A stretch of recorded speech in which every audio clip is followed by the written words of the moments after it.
সম্প্রতি সমকামিতা নিয়ে দেশ জুড়ে যখন বিশাল আলোড়ন চলছে, ঠিক তখনই পরিচালক ঋষিকেশ মণ্ডল তৈরি করতে চলেছেন তার নতুন ছবি অচেনা বন্ধুত্ব।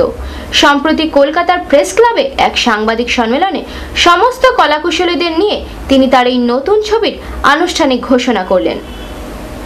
আমাদের ছবি কনসেপ্টটা পৌঁছে যাবে এবং আমি অসংখ্য ধন্যবাদ দেবো যে যারা এখানে রয়েছে, আমাদের ছবিতে সিনিয়র অ্যাক্টর রয়েছে, এই প্রোগ্রামের গানেরও যে শিশুরা কথা আমাদের বন্ধু শান্তিও নৃত্য করছে এবং তার সঙ্গে মিউজিকের একটা গান রয়েছে এবং চন্দনদা মিউজিক।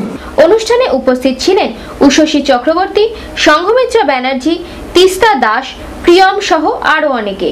প্রাইড এন্টারটেইনমেন্টের প্রথম নিবেদনে এবং প্রশান্ত দেবনাথের প্রযোজনায় পরিচালক বর্তমানকালের সবচেয়ে বিতর্কিত বিষয় নিয়ে ছবি করতে চলেছেন।